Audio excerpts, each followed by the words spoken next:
TV, Inspirasi Kepri.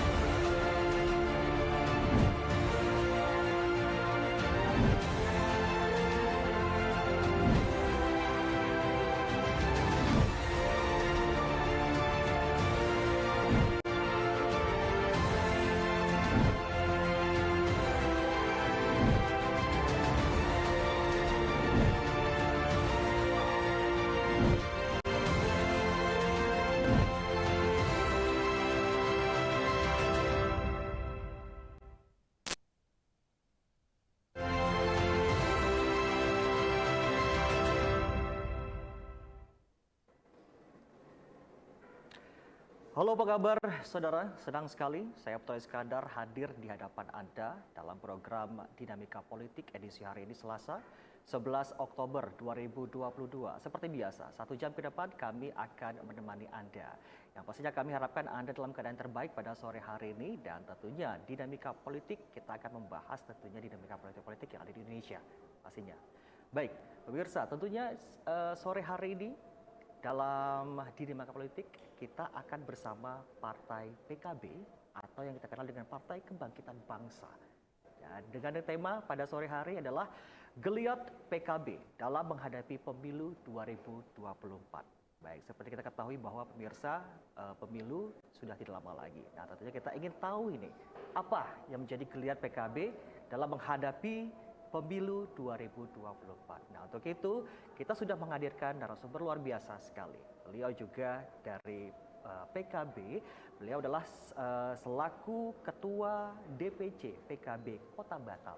Kita sudah menghadirkan sore hari ini tengah-tengah Anda, yaitu ada Bapak Surya Makmur Nasution atau yang kita kenal atau biasa disapa Pak SMN. Begitu kira-kira pemirsa Batam TV ya. Langsung saja menyapa beliau pemirsa sore hari ini. Selamat sore Pak Surya. Selamat sore Putra. Baik, Pak SMN gitu ya Pak ya. Bang SMN. Bang SMN gitu ya. Kenapa dipanggil Bang SMN Pak? Ya biar jangan tua aja ya. Gitu ya. Karena saya masih muda soalnya. Biar lebih diingat gitu ya Pak ya. Baik, gimana Pak kabarnya Pak sore hari ini? Alhamdulillah baik. Alhamdulillah. Oke, selamat datang di Batam TV Pak. Kita 1 jam akan membahas geliat dari Partai PKB. Dan tentunya kami juga sebelumnya ingin mengucapkan selamat kepada Bapak Surya ya, yang sudah terpilih secara aklamasi tentunya dalam Musyawarah keempat PKB Kota Batam menjadi Ketua DPC Kota Batam untuk periode 2022 dan 2027. Baik, Pak, untuk segmen yang pertama. Terima kasih ya. Ya, baik. Untuk segmen yang pertama nih Pak, kita pengen tahu dulunya. Juga pemirsa Batam TV juga ingin tahu ini Pak, kegiatan terkini Bang SMN yang berhubungan dengan Partai Politik PKB. Apa saja Pak? Iya, Alhamdulillah. Pertama sekali saya mengucapkan salam dulu. Assalamualaikum warahmatullahi wabarakatuh. Waalaikumsalam. Selamat sore, salam sejahtera kepada kita semua. Terima kasih Putra. Pertama saya akan jelaskan bahwa Partai Kebangkitan Bangsa sejak tanggal 3 Juli tahun 2002 kemarin, kita melaksanakan namanya musyawarah cabang yang keempat. Alhamdulillah sudah berjalan, dan 100 hari pertama kerja dari sejak saya terpilih kemarin, kita sudah menyusun kepengurusan. Kemudian kita juga sudah melakukan berbagai kegiatan dalam rangkaian konsolidasi internal. Dan 100 hari pertama kerja kami itu sudah kita lakukan pelantikan pengurus cabang yang kita laksanakan kemarin pada hari Sabtu 8 Oktober. Dan bertepatan waktu itu adalah Hari Maulid Nabi Muhammad Rasulullah Sallallahu Alaihi Wasallam. Kita laksanakan kemarin di salah satu hotel di Kota Batam, dan kita sekaligus juga melaksanakan musyawarah kerja cabang.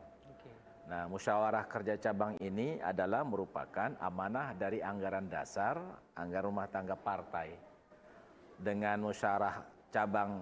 musyawarah kerja cabang ini sudah kita lakukan, itu berarti mandat yang saya pegang sebagai Ketua DPC PKB Kota Batam, itu berarti kami sudah harus siap dan sudah harus melaksanakan kerja-kerja politik, terutama adalah untuk memenangkan pemilihan umum tahun 2024 mendatang. Itulah agenda-agenda yang sudah kita siapkan, sehingga 3 hal kemarin yang kita siapkan. Pertama, agenda program kerja. Yang kedua adalah agenda memastikan seluruh struktur partai itu kita bentuk, baik itu yang secara struktur hierarki kepartaian maupun dia ada yang bersifat sayap ataupun badan otonom, istilah di Partai Kebangkitan Bangsa. Dan kita juga menyiapkan semacam rekomendasi apa yang harus saya kerjakan sebagai ketua partai, dan 100 kerja hari kedua itu sudah kita siapkan. Kemudian selanjutnya sampai nanti Februari tahun 2024, bahkan sampai pemilihan kepala daerah tahun 2024 yang insya Allah bulan November mendatang. Jadi PKB sudah menyiapkan ya kerja-kerja politik untuk memperkuat mesin politik, untuk menggerakkan mesin politik sehingga efektivitas dan daya dorong, daya tarik, daya kekuatan PKB itu kita pastikan dia bisa bekerja untuk menjemput kemenangan pemilu pada tahun 2024 mendatang. Itu yang sudah kita siapkan di PKB. Baik, sebagai ketua ya Pak Surya ya. Baik Pak, nah semua partai nih ya Pak Surya ya itu sudah mengacang-acang untuk pemilu 2024. Tak terkecuali partai PKB ya Pak Surya. Nah, tentunya sudah bergeliat juga nih Pak dan juga hangat dengan munculnya wajah-wajah baru di partai PKB ini, seperti kita katakanlah seperti Pak Isdianto, kemudian juga ada Pak Hussein Hud. Nah, apa yang dilihat dari PKB oleh beliau-beliau ini, Pak Surya? Ya, untuk memenangkan pemilu 2024 mendatang, tentu PKB tidak bisa hanya mengandalkan kader-kader internal yang ada di struktur partai. Tetapi PKB dia harus membangun kekuatan, terutama kekuatan yang orang-orang yang akan kita rekrut sebagai untuk memenangkan pemilu itu adalah mereka yang memang kita anggap, kita pandang selama ini memiliki jaringan yang luas. Memiliki networking, memiliki ketokohan. Jadi PKB sesungguhnya hari ini melakukan canvassing agar tokoh-tokoh yang ada di Kota Batam khususnya ataupun di Kepulauan Riau itu bisa kita jadikan sebagai kekuatan kita yang bisa memberikan semangat baru, spirit baru. Nah, oleh karena itulah pada pemilu ke depan ini saya sebagai ketua bersama ketua DPW PKB itu berpikiran bagaimana kita bisa meyakinkan tokoh-tokoh Kepri. Misalnya Pak Huzrin kita kenal sebagai pejuang Provinsi Kepri dengan BP3KR-nya. Pak Isdianto kita kenal juga adalah sebagai orang yang pernah menduduki nomor 1 di Kepulauan Riau sebagai Gubernur Kepri. Yang kebetulan mereka juga tertarik dengan PKB. Nah, tentu saja ini kan meyakinkan orang kan bukan perkara mudah. Orang untuk memilih sebuah partai, dia tidak akan begitu saja. Tidak sembarangan. Tidak sembarangan. Dia harus mengenal dulu platform partai itu apa. Bagaimana PKB perjuangannya dan bagaimana juga PKB cara merekrut orang. Cara merekrut orang itu tentu tidak sama dengan cara orang begitu masuk ingin melamar mau masuk gitu saja, tidak. Nah, tentu sekaliber seorang tokoh misalnya Pak Huzrin, terus Pak Isdianto itu tidak sembarangan saya kira. Dan mereka saya kira untuk di partai lain pun sangat diterima saya kira. Pasti diterima orang. Tapi kenapa milih PKB? Itulah kerja-kerja politik yang dilakukan oleh kita selama ini. Bagaimana pendekatan kita terhadap tokoh, terhadap orang yang ingin membesarkan PKB itu kita lakukan dengan cara cerdas, dengan cara PKB, sehingga orang yakin bahwa PKB ini adalah rumah bagi semua orang yang ingin memajukan negeri kita ini, memajukan Batam, memajukan Kepulauan Riau, bahkan menurut saya memajukan Indonesia. Ya. Gitu. Oke. Nah, lalu apa yang sebenarnya dirancang dari PKB ini Pak dengan kemunculan senior-senior ini? Ya, jadi begini, kita tidak boleh bertumpu kepada ketokohan saja. Ya, jadi saya sebagai ketua PKB Batam itu ingin membangun sebuah mekanisme partai di mana partai yang kita bangun ini dia besar, dia kuat bukan karena ketokohan semata. Tapi kita ingin bangun bagaimana partai ini dengan sistem yang kita miliki itu menjadi sesuatu, menjadi kekuatan sehingga orang tertarik untuk masuk ke PKB. Misalnya begini, saya untuk merancang untuk memenangkan PKB sampai 2024, saya sudah punya program dan saya sudah, alhamdulillah, misalnya ya 100 hari pertama ini kita sudah menyusun pengurusan selesai. Nah, lalu 100 hari kedua kita akan memastikan struktur partai yang mulai dari PAC, anak cabang itu di kecamatan, kemudian pimpinan ranting, pengurus ranting itu adanya di kelurahan. Bahkan kita akan merancang agar anak ranting ini tempatnya itu di perumahan-perumahan, di RT RW yang jumlahnya itu 4.000 lebih. Ya, RT RW kita itu kan jumlahnya 4.000 lebih. Nah, itu yang akan kita jadikan sebagai kekuatan PKB untuk memenangkan. Jadi kita akan membangun sebuah struktur, di mana struktur ini memang kita buat sedemikian rupa secara sistemik sehingga tidak ada celah bagi orang. Misalnya ingin melakukan, katakanlah ke depan nanti misalnya PKB itu, ya kita namanya pemilu kadang-kadang kan berbagai cara orang bisa lakukan. Pemilu itu sebetulnya kan kita ingin bagaimana PKB ingin membangun sebuah demokrasi. Bangun demokrasi itu tentu secara fair, secara berkeadilan, secara jujur. Itu sebetulnya spirit yang ingin kita bangun di PKB. Kenapa? Kenapa demikian? Kenapa perlu kita bangun spirit demokrasi yang sehat, demokrasi yang adil, demokrasi yang fair? Itu tidak lain agar resources ketika kita melakukan rekrutmen itu memang adalah orang-orang yang punya kapasitas, punya integritas dan punya wawasan yang memang dia itu layak untuk dijadikan sebagai kader PKB dan layak untuk diajukan oleh PKB misalnya untuk pemilu kedatang. Kita hari ini PKB Kota Batam sudah membuka rekrutmen untuk calon anggota legislatif. Bakal calon anggota legislatif sudah kita buka. Nanti akan kita launching secara resmi. Tetapi kita sudah membolehkan orang mendaftar ke PKB. Dan itu kita bahas nanti Pak. Ya. Nah itulah yang kita rancang. Nah, jadi PKB Batam itu insya Allah sudah siap. Untuk bagaimana ya kami bersama dengan orang-orang yang kita rekrut, tokoh-tokoh yang masuk itu bisa kita jadikan satu kekuatan bersama. Seperti itu. Baik. Nah, lalu Pak, dari PKB tadi seperti yang Pak Surya mengatakan bahwa untuk memilih senior-senior ini seperti Pak Sidianto dan juga Pak Husin Hud itu tidak sembarangan ya Pak ya. Nah lalu yang dilihat peran yang diberikan partai kepada beliau-beliau itu apa Pak Surya?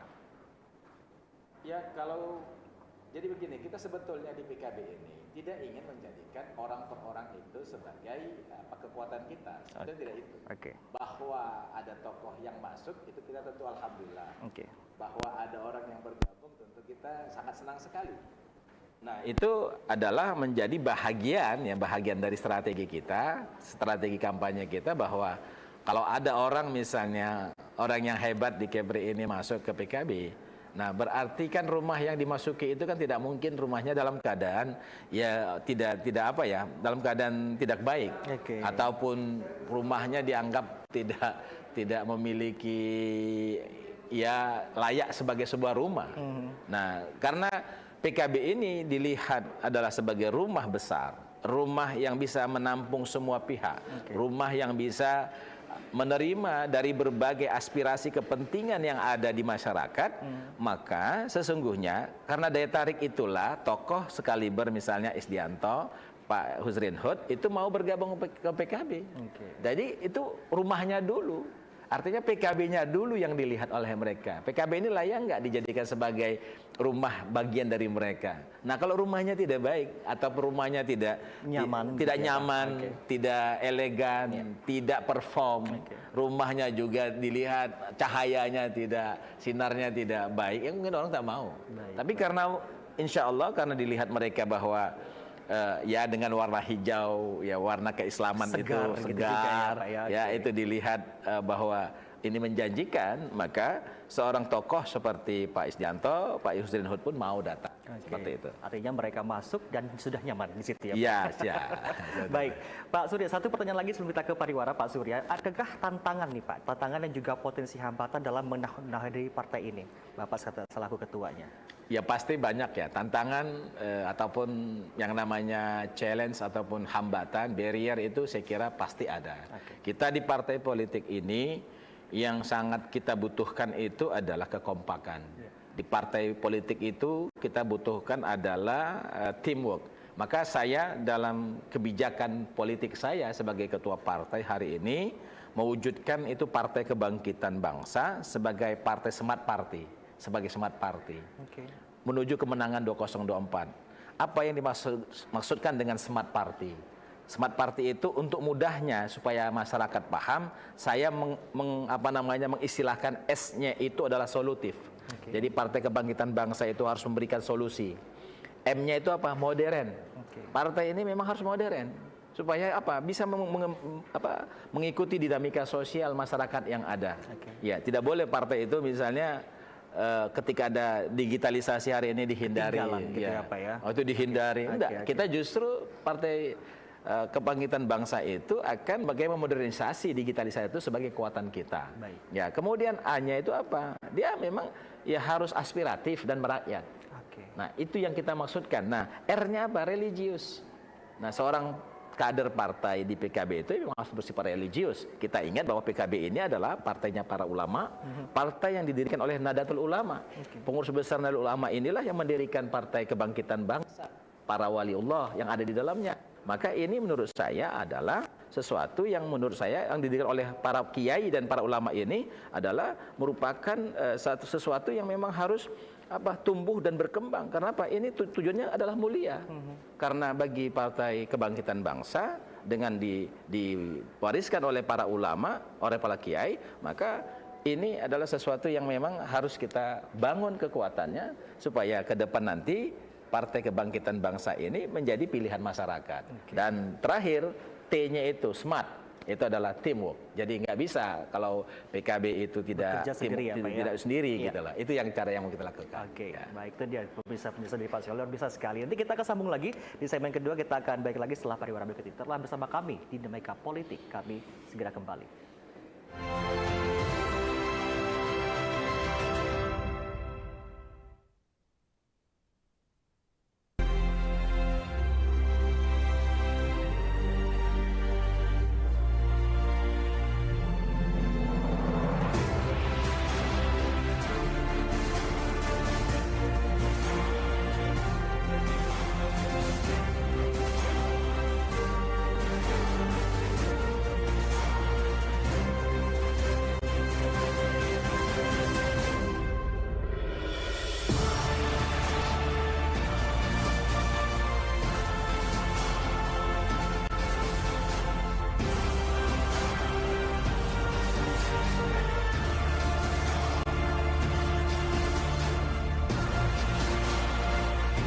Dirgahayu TNI ke-77.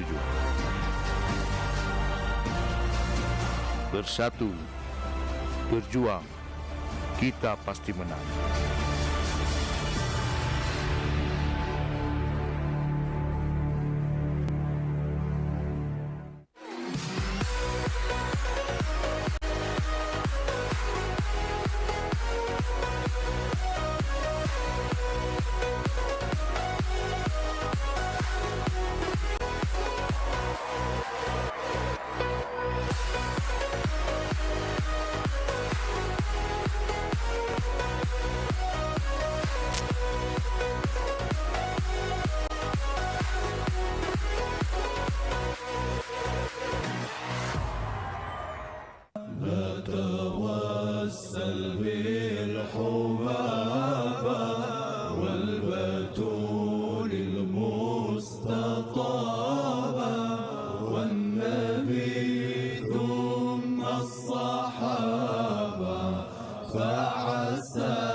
مجابا نتوسل بالحبابا والبتول المستطابا والنبي ثم الصحابة فعسى دعوى مجابا.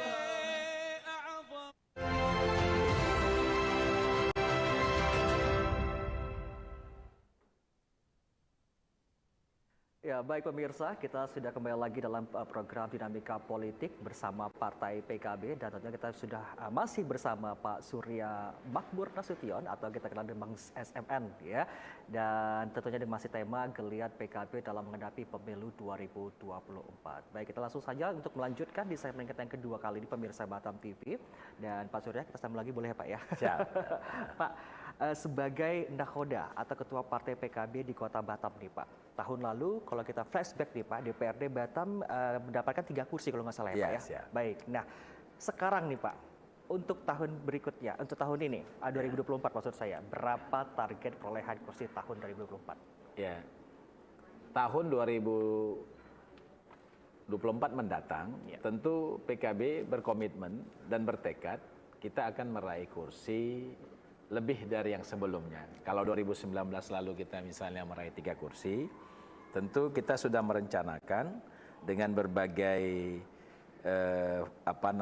dengan berbagai argumentasi, alasan-alasan, persiapan-persiapan, dan bagaimana strategi kita untuk memenangkan 2024, maka kita sudah sepakat kemarin dalam Muskercap PKB yang pertama itu kemarin, kita sudah menetapkan 6 kursi target perolehan suara kita, kursi kita. Baik. Jadi target 6 kursi itu menurut saya tidaklah berlebihan. Sebab kita tahu bahwa setiap dapil itu, kita kan dapilnya ada 6 ya, ada 6 dapil. Jadi menurut saya tidak berlebihan dan sangat rasional kalau misalnya tiap dapil itu kita upayakan 1 kursi setiap dapil. Kita kan sudah berisi hari ini di Batam Kota sama Lubuk Baja. Kemudian sudah ada kursi di Sagulung. Kemudian ada kursi di Sekupang. Alhamdulillah menurut saya ke depan kursi-kursi ini akan kita pertahankan. Ya, bahkan bila perlu nanti ada 1 dapil mungkin kalau misalnya kita bisa meningkatkannya bisa saja ada yang 2 gitu. Nah, tetapi menurut saya di dapil yang lain, misalnya Sekupang, Batu Aji, kemudian ada Bengkong dan Batu Ampar, termasuk Nongsa, Sungai Beduk, Bulang Galang, itu sekarang ini kita sudah sedang menyiapkan bahkan sudah banyak calon-calon potensial untuk mau maju di sana. Jadi kita upayakan bahwa setiap dapil itu kita akan berusaha merekrut calon-calon potensial, baik itu dari internal partai maupun eksternal partai. Jadi kita memang tidak bisa hanya mengandalkan internal, tetapi kawan-kawan yang bersedia bergabung bersama kita di PKB tentu saja dengan komitmen menyetujui platform partai. Nah, tidak mungkin kita merekrut orang itu tanpa ada komitmen, tidak ada platform partainya. Nah, itu semuanya menurut saya itu bisa kita lakukan karena kita begitu saya memegang partai PKB ini, saya sudah melakukan komunikasi politik ke berbagai tokoh-tokoh, ke berbagai rekan-rekan yang di partai politik, baik itu partai politik yang mungkin saja dia akan dalam ke depan ini punya preferensi politik yang berbeda, sehingga kita ajak dan itu insya Allah kita lakukan. Oke, nah itu apakah sudah yang Bapak jelaskan tadi sudah termasuk prasyarat untuk mencapai target atau bagaimana nih Pak? Ya, karena target kita itu kan sebetulnya menurut saya itu 6 itu ya kita merasa bahwa dengan 6 kursi itu ya mudah-mudahan ini kita tak berlebihan lah, ya karena itu sangat rasional sekali gitu loh. Nah, bahkan kita dari pengalaman yang ada itu, jadi caleg-caleg yang kemarin maju juga itu sebetulnya kan ada yang bagus-bagus ya. Kita sudah perhatikan. Misalnya di daerah Nongsa ada salah satu caleg di Nongsa sama sama ini itu suaranya 2.000 lebih satu orang. Baik. Nah, tetapi karena di bawahnya itu tidak mumpuni, artinya tidak bisa mengikuti suara yang nomor satu, maka ini jadi kosong. Nah, itu oleh karena itu kita akan menutupi itu. Nah, begitu juga di Bengkong ataupun juga di Batu Aji. Nah, kita sekarang di Batu Aji ini sudah merekrut sejumlah orang yang memang menurut kita pas dan cocok dia berada di Batu Aji. Karena kita mapping tentang dapil-dapil ini sudah kita lakukan. Di mana yang si Ani, di mana pantasnya, di mana yang cocok di sini. Nah, mapping ini yang sudah kita lakukan sehingga insya Allah kita ya sampai bulan Desember ini sudah sudah ada mudah-mudahan tercapai lah 50 orang rencana calon kita itu, kita harapkan 50 orang sudah tercapai sehingga kita 50 orang ini kita masukkan dalam sistem pencalonan kita, lalu kita tidak begitu saja, misalnya kita ini kan merekrutnya dengan cara online, boleh dengan online, boleh dengan datang secara fisik. Nah, tetapi kita tidak terima begitu aja, tapi kita nanti akan memanggil secara administratif, kita seleksi.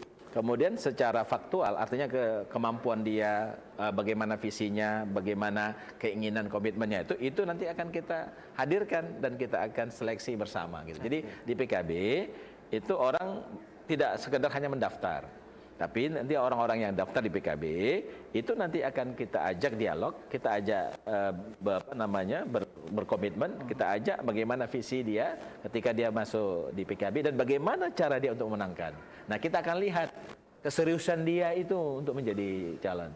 Karena bagaimanapun di partai ataupun orang yang mau jadi calon jadi di sebuah dapil itu tidak bisa hanya mengandalkan popularitas saja. Tidak bisa dia hanya mengandalkan bahwa dia punya kemampuan finansial. Kemampuan finansial itu pasti. Itu bagaimanapun kos politik itu adalah syarat utama. Nggak mungkin orang mau jadi caleg tapi dia nggak punya pembiayaan politik. Bukan money politik ya. Di PKB itu kita hindari. Yang kita lakukan adalah bagaimana kos politik seseorang yang maju di sebuah dapil itu kita anggap cukup memadai untuk memenangkan kontestasi. Nah, yang seperti itu yang mau kita lakukan. Selain dia punya jaringan, selain dia juga popularitasnya bagus, visinya bagus. Nah, kos politik juga harus mendukung. Nah, seperti itulah keyakinan kita nanti, insya Allah mudah-mudahan PKB akan meraih yang 6 kursi tadi itu di DPRD. Seperti itu. Baik, itu apakah syarat-syarat seperti itu sama Pak untuk pendaftaran calon anggota legislatif untuk Kota Batam nih Pak? Ya, nanti begini, ketika kita sudah merekrut mereka di silon kita, silon sistem PKB ya, sistem pencalonan kita, nanti semua syarat-syaratnya itu adalah sebagaimana syarat yang ada di KPU. Nah, jadi itu sama. Boleh berbeda, karena kalau berbeda nanti kan yang berbedanya itu hanya bagaimana visi dia, bagaimana dia, komitmen dia, dan bagaimana cara dia memenangkan. Itu sangat penting bagi kita. Nah, itulah karena apa yang saya sampaikan tadi itu, ya mudah-mudahan nanti orang-orang yang kita rekrut itu insya Allah tidaklah orang-orang yang ini, tidak asal jadi caleg gitu. Kita nggak mau seperti itu. Supaya kita jadi pemenang. Baik. Seperti optimisnya Ketua Umum Partai PKB ya Pak ya. Siap. Selain Partai PKB ini menjadi salah satu pertama yang lolos verifikasi, tapi optimis dari beliau ini menjadi pemenang pertama pada pemilu 2024 nih Pak. Ya, siap. Baik, nah kalau itu untuk pendaftaran, bagaimana dengan kaum milenial dari PKB ini seperti apa Pak? Ya, Putra, saya ingin sampaikan. Dari pemilu ke pemilu itu faktanya ya, ternyata jumlah pemilih milenial atau anak-anak muda yang berusia 17 sampai 39, termasuk generasi Z, itu ternyata dari waktu ke waktu semakin tinggi partisipasinya. Kita anggap misalnya kita lihat misalnya pada tahun 2014 itu partisipasi anak-anak milenial itu ternyata sampai 85% lebih. Nah, pada saat 2019 itu meningkat sampai 91% lebih. Baik. Nah, bahkan ya tahun 2024 ini diperkirakan jumlah anak-anak milenial, jumlah anak-anak muda yang akan boleh ikut di dalam TPS. Memberikan suaranya untuk menentukan pilihan politiknya terhadap calon-calon pemimpinnya, itu jumlahnya 54%.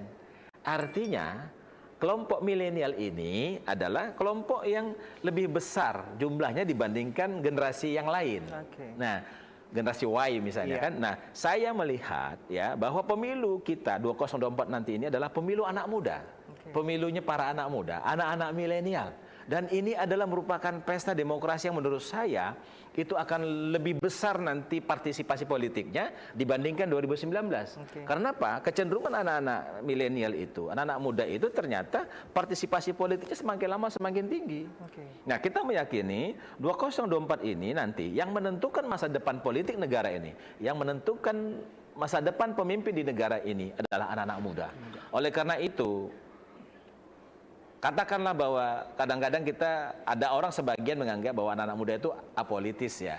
Artinya apatis terhadap perkembangan politik, tidak begitu mengikuti perkembangan politik. Tetapi ya fakta menunjukkan hasil-hasil survei dari lembaga survei ternyata itu anak-anak muda itu partisipasinya tinggi. Nah, oleh karena itu PKB pada 2024 ini membuka diri kepada anak-anak muda, anak-anak milenial untuk menjadi calon legislatif 2024 mendatang. Dan sangat terbuka kita berikan kepada teman-teman itu. Kenapa? Karena kita ingin ketika PKB mampu nanti merekrut anak-anak muda ini, kita ingin bahwa masa depan daerah kita ini, misalnya Kota Batam, itu akan diisi oleh para milenialis yang punya kecerdasan, yang punya kemampuan, yang dia juga adalah mampu untuk melakukan sesuatu bagi daerah kita ini dengan hadirnya dia sebagai anggota legislatif di DPRD. Karena menurut saya hari ini saya kira meskipun masih kecil ya teman-teman milenial yang mau berpartisipasi langsung aktif di partai politik itu jumlahnya kecil, tapi menurut saya teman-teman milenial ini adalah dalam pandangan politik PKB, dalam pandangan politik saya adalah sesuatu yang sangat strategis yang memang kita harus yakinkan ya. Kita yakinkan bahwa pemilu 2024 ini adalah pemilu anak muda. Nah, anak muda itu harus berpartisipasi aktif. Tidak hanya sekedar bermain di medsos. Saya memahami bahwa ketika kita bermedsos, itu anak-anak muda ternyata itu lebih senang melakukan kritik. Lebih senang misalnya dia bicara hal-hal yang berbau politik itu di medsos ketimbang ketemu dengan kita langsung. Nah, tapi menurut saya ini kan situasi anak-anak muda. Nah, kita tentu menghargai itu semua. Saya sangat menghargai bagaimana anak muda mengekspresikan dirinya. Tetapi saya juga ingin bagaimana ekspresi anak-anak muda itu kita berikan jalan, kita berikan laluannya, kita berikan wahananya, kita berikan tempatnya.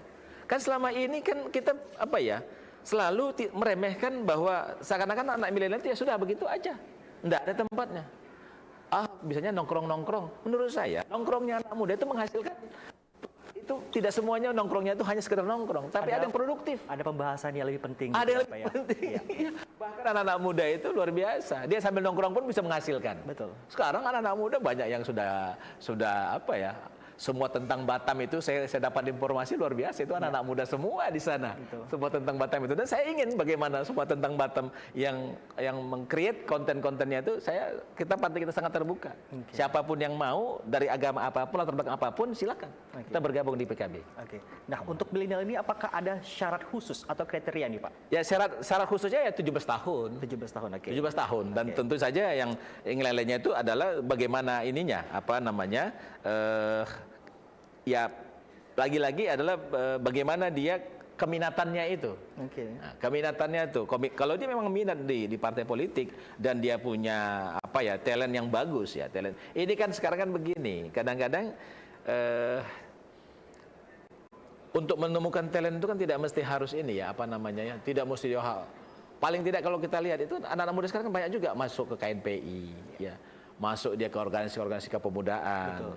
Masuk ke organisasi paguyuban, itu menurut saya semuanya itu tidak lain adalah sesuatu yang sesungguhnya mereka itu sebetulnya mau. Nah, tapi hanya sekarang kan pertanyaannya, kira-kira partai politik bersedia nggak menerima mereka? Nah, oleh karena itu hari ini PKB mengatakan bahwa kita sangat terbuka dan kita sangat senang dan sangat mengapresiasi bila anak-anak muda itu bergabung kepada kita. Bahkan tanpa bergabung pun kepada PKB, sepanjang dia berkomitmen mau misalnya mendukung kita bagaimana PKB ini besar, maka itu ada sesuatu yang sangat kita apresiasi dan sangat kita hargai gitu. Nah, jadi hari ini menurut saya PKB berusaha bagaimana agar anak-anak milenial, anak-anak muda itu kita memberikan semacam edukasi politik dalam pencerahan politik agar bagaimana mereka itu mau berpartisipasi langsung, ya, aktif. Nah, kalau hari ini misalnya secara survei saya bacanya itu sedikit sekali ya yang mau berpartisipasi politik secara langsung aktif itu sangat sedikit sekali. Bahkan untuk ketemu saja itu catatan surveinya hanya 6% yang mau gitu, anak muda gitu loh. Mau bicara politik seperti kita seperti ini. Nah, ya, maunya mereka itu melalui medsos tadi itu. Jadi mereka itu bermainnya di media sosial dan itulah yang kita pahami. Tapi saya nggak boleh, kami sangat ya fine saja mereka menggunakan media sosial karena memang itu dunianya. Betul. Tapi bagaimana caranya? Kami juga ingin memberikan sesuatu kepada teman-teman anak muda, memberikan pencerahan bahwa bangsa ini, bahwa negara ini, daerah kita ini, Batam ini, semuanya itu tidak mungkin dia berkembang tanpa ada campur tangan politik. Tidak ada satupun kehidupan kita di Batam ini tanpa politik. Semuanya itu adalah bergantung politik. Banjir itu kan politik, ya. Kita bangun jalan itu kan politik. Kita membangun yang namanya perluasan lapangan kerja itu politik. Kita bangun bagaimana misalnya sembako murah, bagaimana orang bisa memperoleh sembako dengan enak, dengan baik gitu. Itu semua politik. Bahkan bagaimana cara kita mengatasi banjir itu kan politik. Betul. Nah, jalan oke, tapi kalau banjir bagaimana gitu loh. Nah, ini kan semuanya urusan politik. Nah, orang sudah selesai kuliah, sudah selesai sekolah, mau kemana? Apa di rumah saja? Kan tidak ada. Kan nggak mungkin. Maka kita harus berikan laluan kepada mereka agar yang namanya lapangan pekerjaan itu adalah menjadi komitmen kebijakan politik sebuah daerah agar dia bisa diperluas. Jadi semuanya harus diperluas. Bagaimana mungkin kita menikmati jalan-jalan, menikmati infrastruktur kalau kita masih lapar? Apa mungkin? Kan nggak mungkin.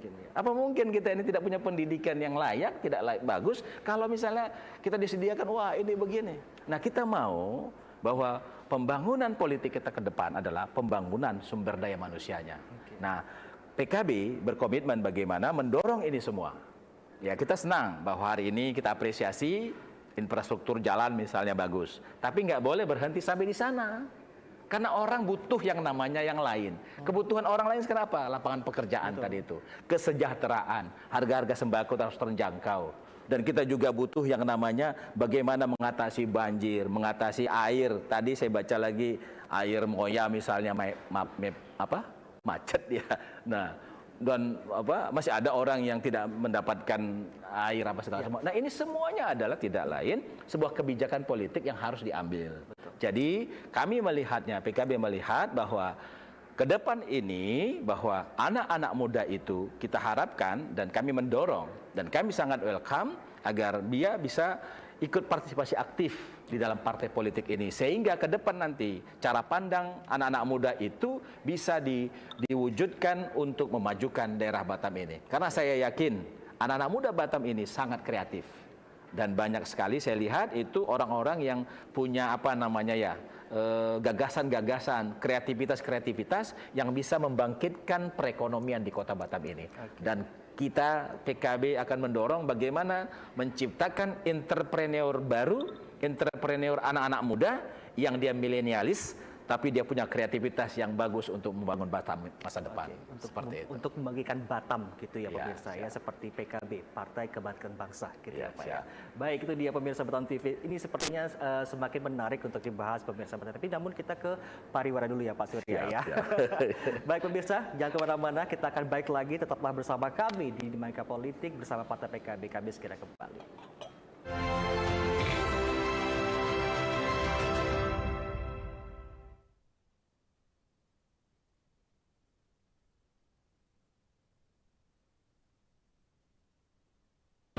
Universitas Terbuka Batam. Sejak awal berdiri pada 1 Maret 2005, Universitas Terbuka Batam terus berkembang dan membangun prestasi. Universitas Terbuka Batam menyediakan akses pendidikan tinggi yang berkualitas melalui penyelenggaraan bagi program PTT-JJ untuk menghasilkan lulusan yang berdaya saing tinggi. Universitas Terbuka Batam memiliki lebih dari 35 program studi diploma dan sarjana. Program sarjana, program magister, program doktor.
Dirgahayu TNI ke-77. Bersatu, berjuang, kita pasti menang.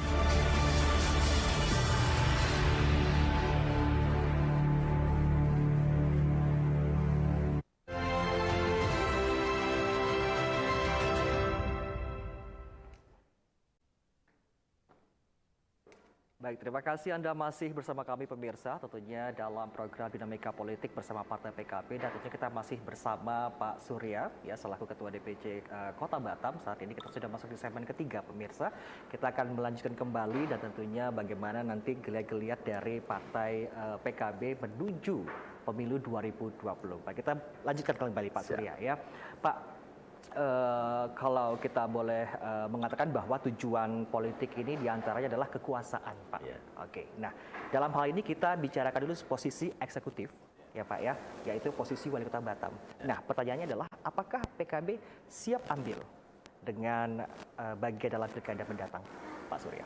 Ya, dalam musyawarah kerja cabang PKB kemarin di Hotel Santika, salah satu rekomendasinya adalah memberikan mandat kepada kader ataupun kebetulan disebutkan nama memang waktu itu, bahwa apabila partai kita diberi kepercayaan oleh masyarakat, artinya kita bisa mencapai target 6 kursi, maka bagi Partai Kebangkitan Bangsa Kota Batam itu wajib hukumnya untuk memajukan kader terbaiknya sebagai calon kepala daerah, apakah itu wali kota ataupun wakil wali kota. Baik.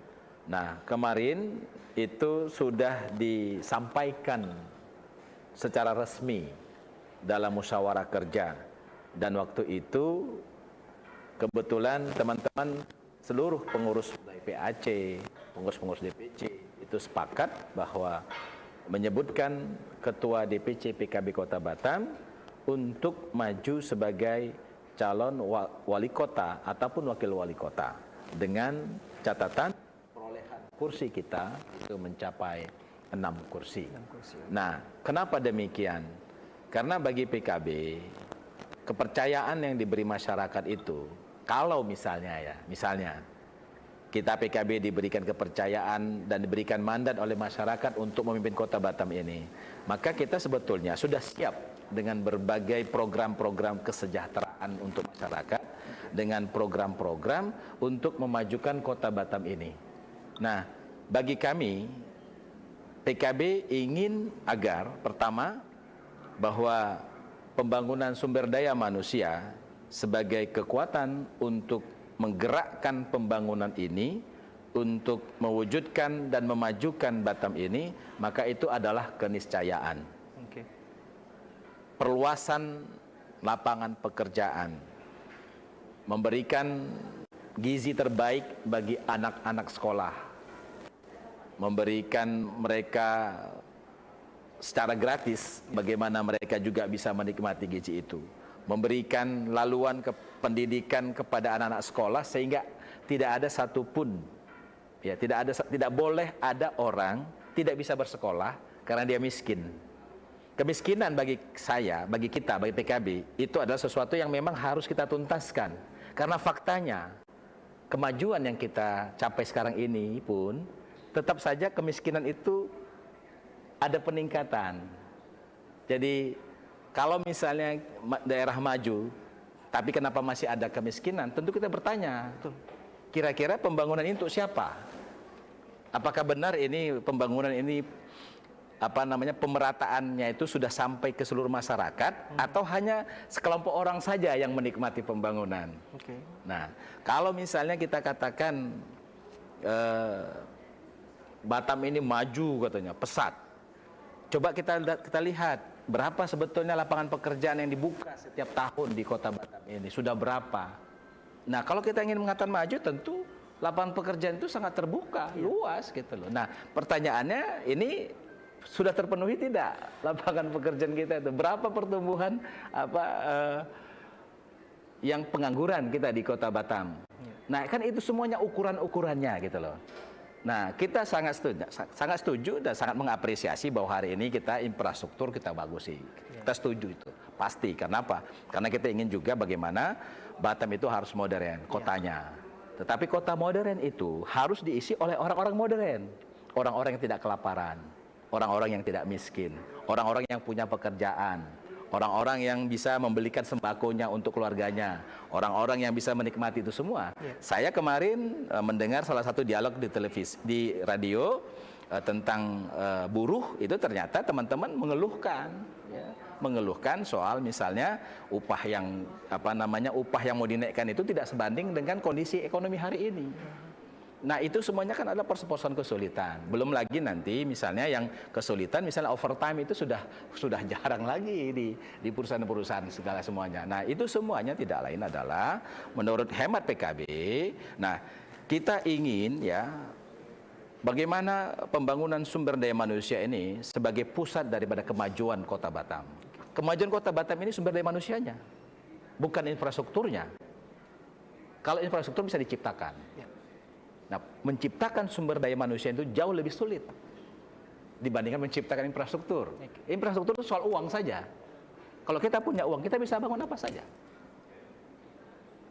Nah, bagaimana menciptakan uang ini bisa bermanfaat bagi masyarakat, supaya dia ini bisa memberikan multiplier efek kepada seluruh masyarakat, itu jauh lebih penting. Karena kita ingin membahagiakan manusianya. Kita ingin membahagiakan masyarakat Batam. Kita ingin mensejahterakan masyarakat Batam. Ya, jadi konsepsi kita adalah bagaimana memajukan Batam ini. Kita mulai ini dari sumber daya manusianya. Bahkan kita PKB, saya secara pribadi dan di PKB itu sudah menyiapkan satu konsep pembangunan yang kita mulai dari pinggiran. Di mana pinggiran itu? Kita akan membangun kelurahan-kelurahan yang ada di 64 kelurahan di Kota Batam ini. Kita akan berikan anggaran yang bisa memberikan mereka itu mengatasi banjir, yang bisa mengatasi yang namanya ada jalan-jalan yang rusak. Dalam pandangan saya, kalau kami diberi kepercayaan sebagai wali kota misalnya, apakah itu di kepala daerah, kita akan anggarkan tuh 5 sampai 10 miliar setiap kelurahan akan kita membangun masyarakat supaya apa yang menjadi persoalan-persoalan di masyarakat. RT RW itu bisa terselesaikan. Selama ini menurut saya itu belum kita lakukan. Jadi kita membangun Kota Batam ini, ya, ini Kota Batam. Berbeda kita persoalan BP kawasan.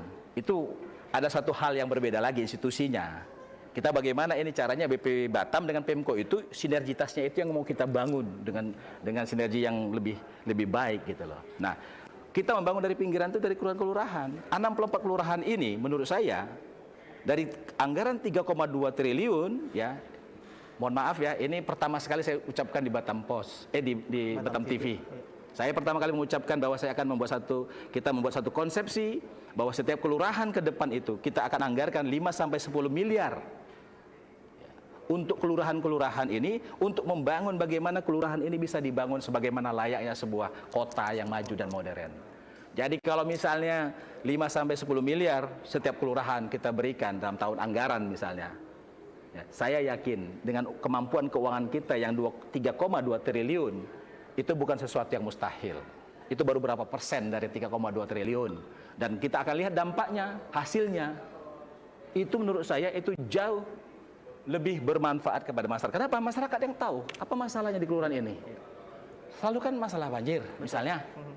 Apa? Jalan rusak. Atau apa? Jalan yang sebagainya. Itulah yang kita bekunkan gitu.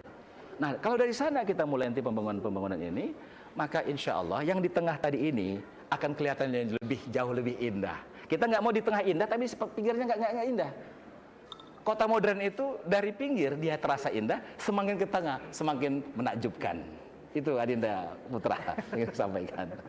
Luar biasa pemirsa Batam TV ya. Baik, itu untuk soal PKB untuk ambil bagian dalam pilkada mendatang ini Pak ya. Kalaupun ada ya Pak ya. Nah, untuk pertanyaan yang ini adalah banyak mengatakan bahwa Pilwako Batam ini relatif terbuka Pak bagi calon-calon baru. Nah, terutama akibat tidak adanya incumbent dan calon-calon yang menonjol. Nah, kalau kita katakan bahwa ini seperti rata-rata air, Pak. Nah, kalau menurut Pak Surya sendiri bagaimana, Pak, pendapatnya tentang ini? Ya, jadi seluruh partai pastilah berkeinginan agar partainya itu bisa memajukan calon terbaiknya sebagai kandidat di Pilwako. Akan tetapi kami PKB berkomitmen bahwa cara kami untuk memajukan kader internalnya itu tidak lain adalah berdasarkan perolehan kursi yang kita raih. Karena kita ingin kursi ini adalah merupakan cara kita untuk meyakinkan masyarakat. Kalau kursi kita di bawah standar, katakanlah kami misalnya hari ini 3 kursi, kan kami kan nggak mungkin bicara soal jadi wali kota. Sangat terlalu terlalu dini. Bukan hal itu ya. Sangat kalau 3 kita tahu diri, kan nggak mungkin tidak mungkin kita mau jadi nomor 1 gitu loh. Tetapi kalau misalnya PKB nanti itu memperaih misalnya 6 kursi, bahkan kalau Allah ridhoi kita lebih dari 6 kursi, kenapa tidak kita jadi nomor 1? Kan begitu. Nah, itu semuanya tidak lain adalah bagaimana kami bekerja, bagaimana kami meyakinkan masyarakat agar bahwa PKB ini insya Allah menjadi pilihan, disukai dan dipilih oleh masyarakat. Kan itu yang kami upayakan. Nah, kalau itu yang terjadi, kami diberi kepercayaan, maka insya Allah. Karena ini juga tidak ada lagi incumbent, yang tadi sebut Putra, bahwa kita tidak lagi incumbent, maka memang menurut saya, semua partai punya kesempatan. Termasuklah di dalamnya PKB, apabila dipercaya masyarakat, kita untuk maju di Pilwako, maka kita sudah siap. Dan kader kita juga siap untuk maju sebagai calon wali kota di kota Batam ini. Karena itulah sebetulnya cita-cita mulia daripada sebuah partai. Karena dia ingin memastikan agar pembangunan di kotanya ini, pembangunan di kota Batam ini, ia bisa memajukan untuk masyarakatnya. Karena itu adalah kebanggaan kita sebagai partai. Kita mau seperti itu. Nah, hari ini kan partai lain sudah berkuasa. Nah, tentu kita sebagai partai yang lain di luar partai yang hari ini, karena kita bukan partai koalisi yang hari ini misalnya, itu kita akan melakukan. Kita akan lakukan terus bagaimana kita bekerja terus untuk kepentingan masyarakat. Dan itulah yang komitmen yang akan kita bangun di Partai Kebangkitan Bangsa. Baik, itu dia pemirsa Batam TV. Ya, baik, sebelum kita sudah hampir penghujung program ini Pak Surya. Sepertinya masih banyak yang dibahas, cuman karena keterbatasan waktu. Satu pertanyaan lagi Pak, sebelum kita tutup untuk program kita sore hari ini. Berhubungan nih Pak Surya, dengan konstelasi politik nasional. Ada Caimin disebut-sebut nih Pak. calon wapres bersama Pak Prabowo, Ya. gitu ya. Ya. Nah, apakah benar nih Pak? Apa dampaknya menurut Bapak bagi perolehan kursi pada pileg mendatang dan karena pileg dilaksanakan terlebih dahulu? Iya. Kami sangat senang dan sangat bangga apabila ketua umum kami maju sebagai calon presiden.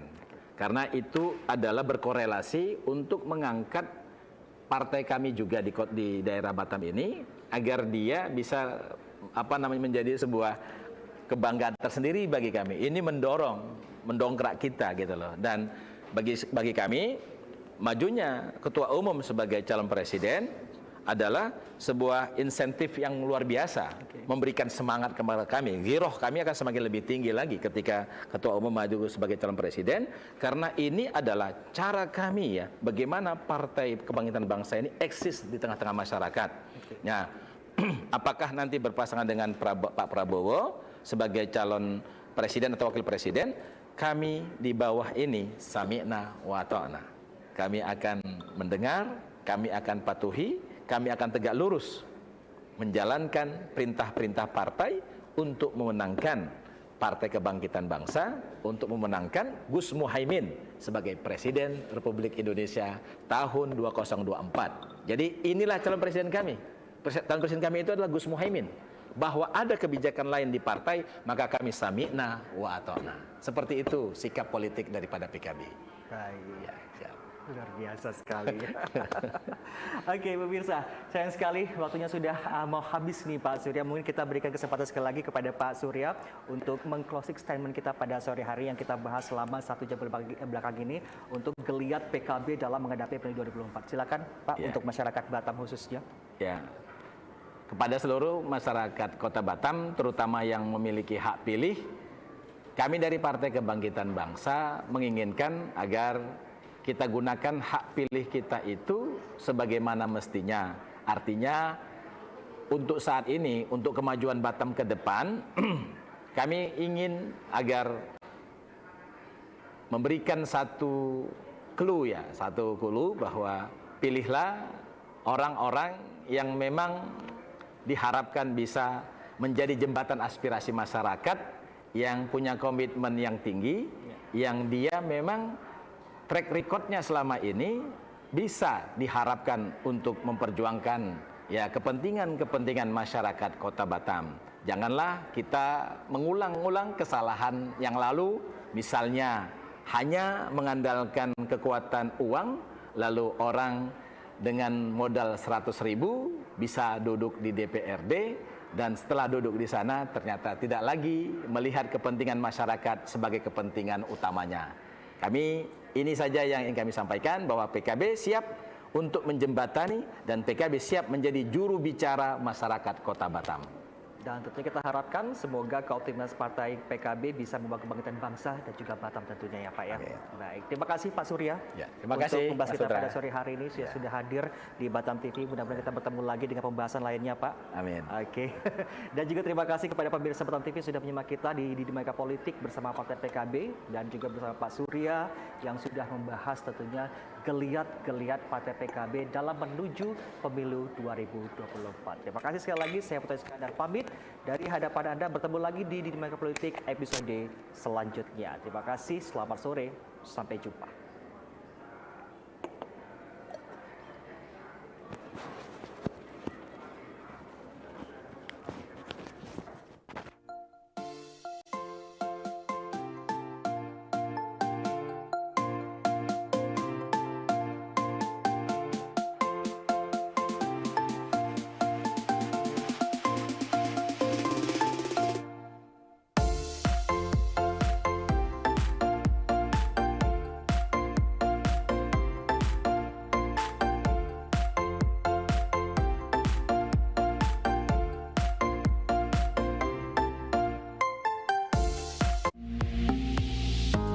Batam TV, inspirasi Kepri.